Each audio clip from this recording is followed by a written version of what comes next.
Občiansky zápisník. Zasadiť a vypestovať si to, čo je zdravé a čo mi chutí, tak poviete si, nič prirodzenejšie neexistuje. Ale predstavte si mladú ženu z mesta, ktorá celé dni pracuje s počítačom a s poľnohospodárskou výrobou sa naposledy stretla na dedinskom dvore svojej babičky. Tak v občianskom združení Skrt, teda z každého rožku trošku, by ste našli niekoľko mladých ľudí, ktorí síce pochádzajú z mesta, no neboja sa žiadnej práce. Ich minifarmu v areáli bývalého školského majetku v Tovarníkoch navštívil náš kolega Michal Herceg. Moje meno je Katka Halmová, som z Topolčian, pracujem v Topolčanoch. Teraz sme a nie sme v Topolčanoch. Sú to Tovarníky? To je prvá obec hneď pri Topolčanoch, kúsok od mesta. V práci som v Topolčanoch a hneď odtiaľ vlastne idem sem a tu sme aj celý víkend, aj vždy po práci. Je to tak trošku z práce do práce? Aj áno, na jednej strane, ale keďže robím za počítačom, taká sedáva robota, tak som rada, že sa môžem trošku pohybať tu a čo byť na čerstvom vzduchu. Takže taký relax skôr pre mňa. Od monitora rovno k prasiatkam. Áno, presne tak. Táto jedna, to je vlastne mangalica, je ryšavá, kučeravá, veľká, je to samec a toto je samička, to je vlastne ružová svinia domáca, klasická. A ja mám radšej tú ružovú, lebo sme ju tu mali úplne od malička, tak sme si tak na ňu zvykli, ale tak aj tá mangalica je naša, ľúbime ju. Vôbec nemali problém s tým, aby sme ich škrapkali, hladkali, skoro ako domáce zvieratá to tu máte. Áno, úplne, oni sú zlatína. Vždycky prídu a keď ich začnete škrapkať, tak si až láhnú ako pes, sa vyžívajú v tom riadne. Pre vás ten pobyt v prírode a starostlivosť o zvieratá bolo odjak živa niečím prirodzeným? Moja starka mala vždycky prasiatka aj všelijaké zvieratka na dvore, keď sme boli malé deti, ale keďže som z mesta, tak v meste toho veľmi nebolo ani. To bol taký sen v podstate splnený. A najskôr ako prvorade bolo dopestovať si zeleninku. Vlastnú, zdravú, čistú, ale potom postupom času, keď sme zistili, aké to tu je veľké a nevyužité, potrebovali sme nejako vyčistiť ten pozemok, tak sme si vlastne povolali prasiatka, vytrhali nám zelinu, zožrali všetko aj korene a potom sme zistili, že ešte by sme mohli niečo, tak aj tie húsky teda. K húskam pribudli sliepky, k sliepkam kačky, mačky, psy a už to bolo. Vy ste si založili aj občianske združenie, čiže tieto zvieratá sú tiež jeho členmi? Dá sa to tak povedať, ale chceli by sme aj zapájať mládež a vzdelávať. Túto Táňa by mohla povedať, ona vlastne robí s hlinou, s keramikou, maluje a ona by chcela robiť rôzne tvorivé dielne. Tatiana Karvajová. Ako si spomínate vy na vaše začiatky? No naše začiatky boli také celkom pekné a teraz niekedy už aj také zábavné nám to príde. Chodili nám sem aj rôzne návštevy, keď prišla niečia mama, alebo teta, babka, alebo nejaký známy, tak vždy nám niečo poradili, že ako by sa dalo niečo robiť lepšie, efektívnejšie. Na začiatku išlo najmä o tú zeleninu, no ale postupne sa to rozvetvovalo a vy ste si našli uplatnenie v keramike, určite aj ďalších. Ma to veľmi baví a hlavne ma to baví ešte vysvetľovať a lektorovať ďalej. A myslím si, že to by sa mohlo páčiť aj iným ľuďom, len je to také ťažšie dostupné ako trebárs malovanie. Na malovanie vám stačí nejaký štetec a farby a malujete si doma sám, kdežto na tú keramiku potrebujete mať pec, potrebujete vedieť, čo ktorá hlina robí, ako sa správa, ako sa vy k nej máte správať a všetko okolo toho. Ja som Martin Matiáš. Začínajúci včelár, okrem iného. Vy sa asi nezľaknete žiadnej roboty, aj keď niekto by povedal, nikdy som to predtým neskúsil, ale teda poviete si, tak prečo to neskúsiť teraz? Čiže ako ste sa pustili do toho včelárenia? Mne sa včely páčia. Aj môj detko zo Žiliny bol taktiež včelár. Keď už to je tu tá zelenina a tie zvieratka, a je tu dokonca pekný ovocný sad a chceme si tu spraviť ďalší, tak prečo nie tie včely?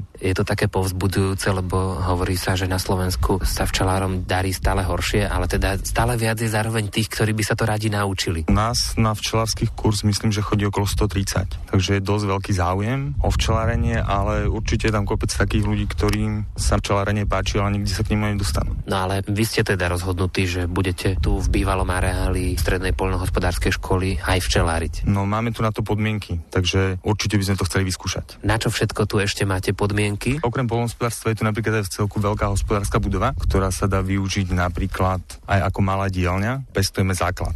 Čiže rajčiny, papriky, úhorky, fazulu, nové bataty, potom také trošku možno, že pre niekoho exotické, ja neviem, stevia alebo astecký cukor. To, čo mi chutí a to, čo mám najradšej, tak to si tu dopestujem. Samozrejme potom ešte nemôžem zabudnúť na bylinky. Všetko do kuchyne. Koncert v stodole a v pozadí gáganie husí. Tak aj takáto predstava by sa pozdávala niektorým členom občianskeho združenia Z každého rožku trošku. Tí si už pri Topolčanoch dopestovali napríklad kivy a okrem husí či prasiat chovajú aj tzv. Indických bežcov. Do areálu bývalého školského majetku v Továrníkoch sa ešte vrátime. Zostaňte s nami. Tak čo poviete, komu by ste dovolili natrhať si paradajky alebo cesnak vo vašej vlastnej záhrade, ktoré ste vlastnoručne dopestovali? Na minifarme občianskeho združenia Z každého rožku trošku, kam sa teraz vraciame, sú pohostinní a neodmietnú nikoho. Michal Herceg sa napríklad Martina Matiáša opýtal, pre koho je určené ovocie a zelenina, ktorú pri Topolčanoch pestujú. A odpoveď ho naozaj prekvapila.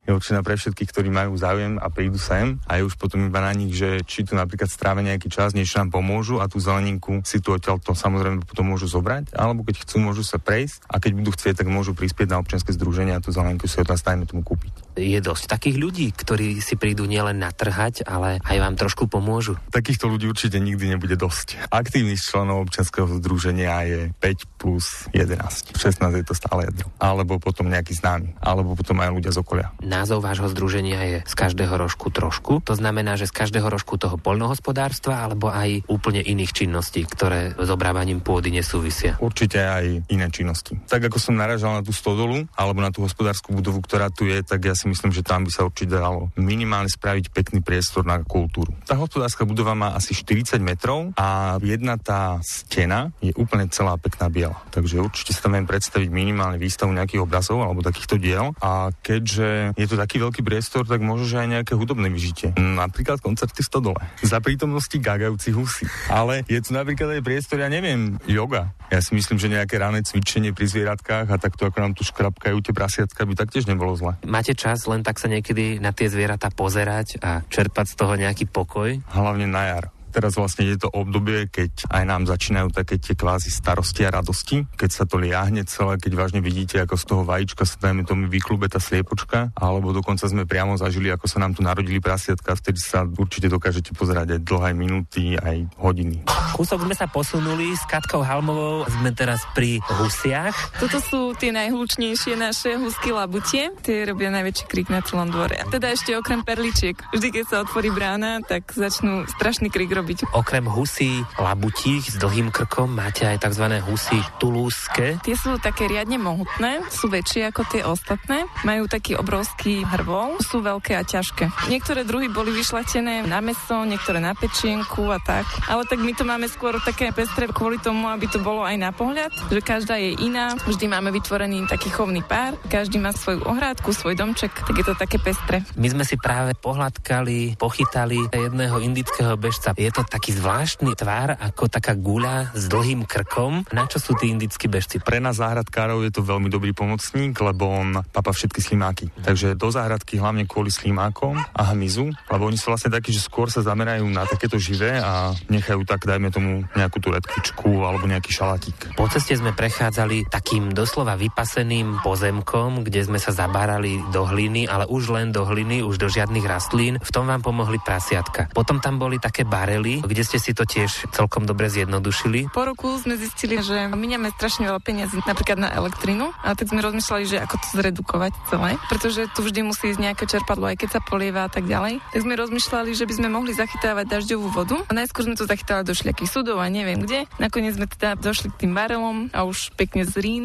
zachytávame tú vodu a polievame s tým. Vy tu máte aj také veci, ktoré v bežných záhradách nenájdeme, taký exotický kútik. Tak ako sa darí, povedzme, kiwi v Továrníkoch? Kiwi sa darí veľmi dobre a začína nám tu obrastať v skleníku skoro celú konštrukciu. A keďže my sme takí lajdáci, že sme mu nespravili vlastnú, tipujeme, že za chvíľku nám obrastie celý skleník. Ale tak kiwi je také, že má cez to strašne veľa listov, tak na jednej strane to bude dobré, aspoň bude tieň trošku. Jablkový mušt sa veľmi dobre podaril. Ten bol vynikajúci, dokonca sme ho mixli potom aj s červenou repou a ten sa osvedčil ešte trošku viac. A na čo ste najviac hrdí z toho, čo sa tu urodilo alebo podarilo? Cesnak sa nám podaril, aj keď teda česká odroda Dukát, ale s hrdosťou pestovaná na Slovensku a ten je zatiaľ vynikajúci, ten nám každý chváli. Tak sme to počuli, aj mladí ľudia z mesta môžu byť dobrými poľnohospodármi, bezbolestný a veľmi príjemný kontakt s pôdou a prírodou môžete zažiť ale aj vy, ak navštívite areál občianskeho združenia Z každého rožku trošku v Tovarníkoch pri Topolčanoch. No a určite sa z vašej návštevy potešia, najmä vtedy, keď nebudete zaháľať a s niečím im aj pomôžete. Takže dajte sa do toho. Teraz je 11 hodín 22 minút, počúvate pondelkový magazín Rádia Regina.